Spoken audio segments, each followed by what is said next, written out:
G'day YouTube, Down to Bricks here. What you building?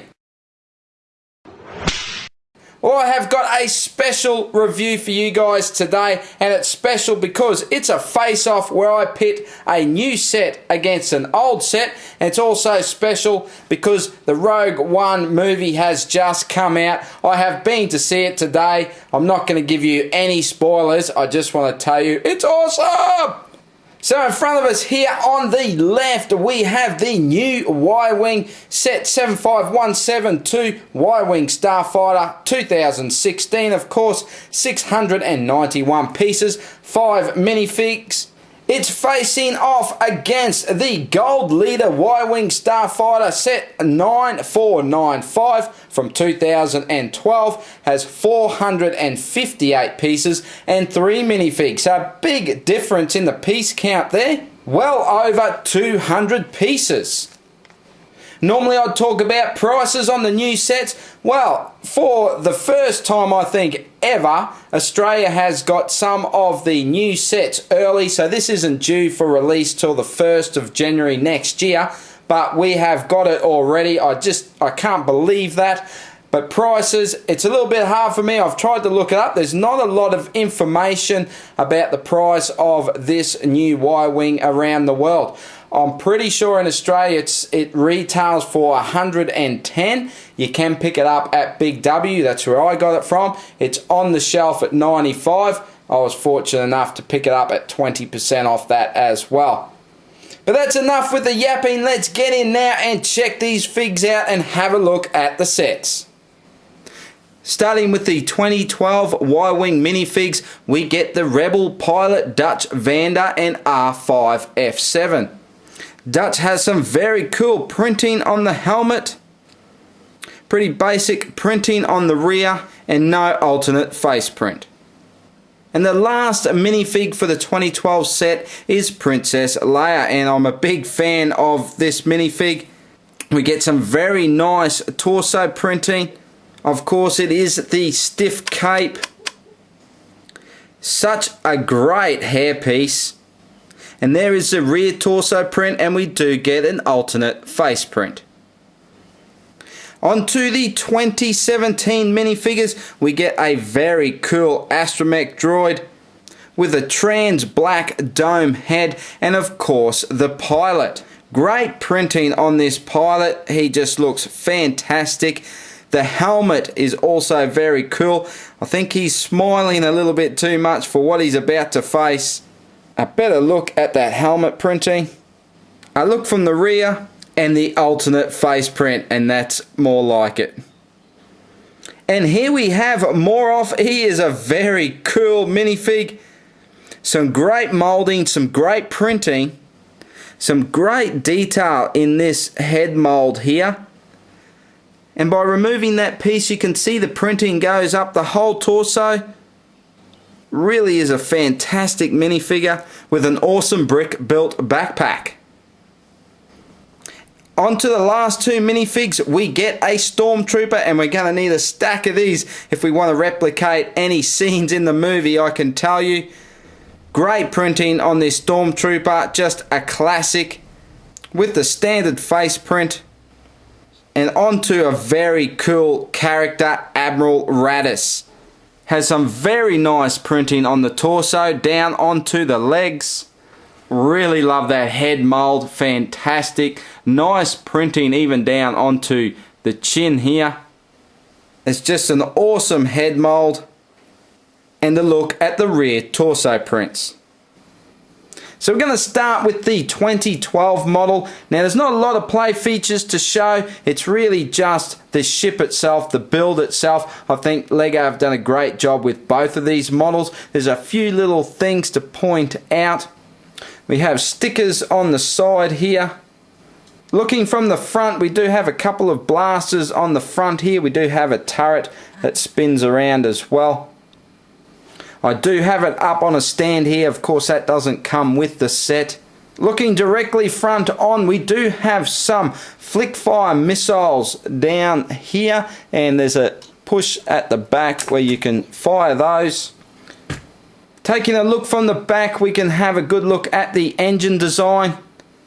Here are the axle pieces to push to shoot your flick fire missiles. Having a look underneath, there is a play feature here, but just have a look at the landing gear. We do have inverted slopes here that actually sits on. Under here you actually have the hatch for the bombs, so you can lower that down and bombs away.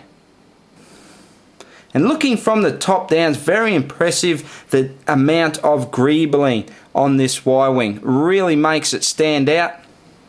Here we have the access point to put your missiles in to reload for your bombs. Of course, here's a compartment for the astromech droid. And you can open the cockpit. And inside is a fantastic printed slope of the trench run. Before we get on to the 2017 Y-wing, we do get this very cool little ground vehicle. It does come with a crane. We get some spare ammo with the torpedoes and the spring-loaded missiles. Taking a look on the front here, that is a printed display. And moving on to our 2017 model, you can see that the engines are mainly grey. These are stickers again. The stickers actually right around the cylinder piece this time. A better design has been used on the rear here, and take a look at the detailing in the engine with the use of the ski pieces. Again, we have some blasters up front, some very nice detailing down the side. And underneath we have spring-loaded shooters. Looking directly on, we have an improved design on the front section of the craft to get this nice angle. And nice use of sand blue pieces on the engines and the rear of the cockpit with printing. Looking from the back reveals one more play feature with the launching of the torpedoes. We have a little cog here that we can turn and they drop out. Looking from underneath, you can see the stickers do a full wrap. We actually have folding landing gear on the sides and on the front.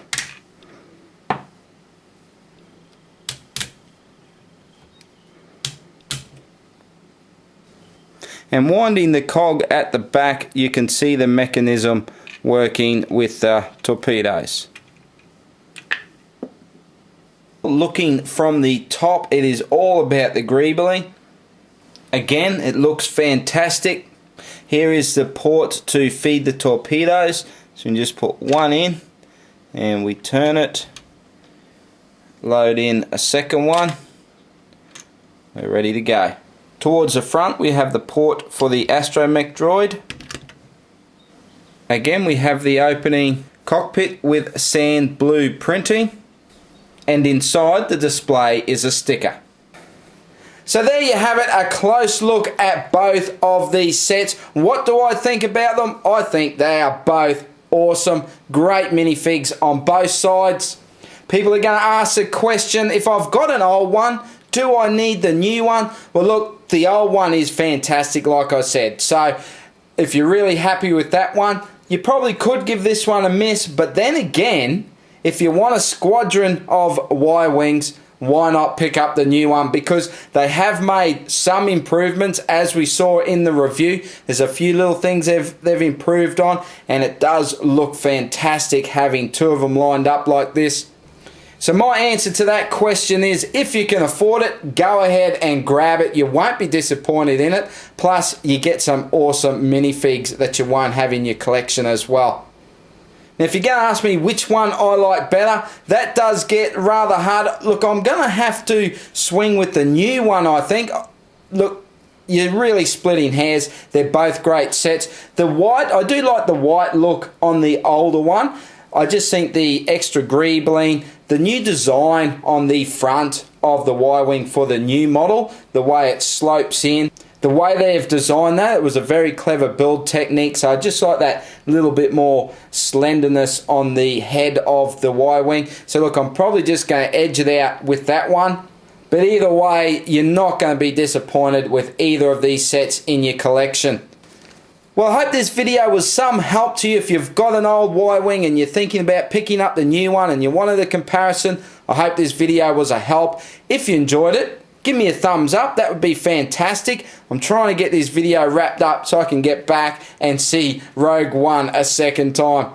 I've got more Rogue One sets coming real soon. If you want to see that, hit the subscribe button. As always, thank you guys so much for watching, and I'll see you in the next video. Bye for now.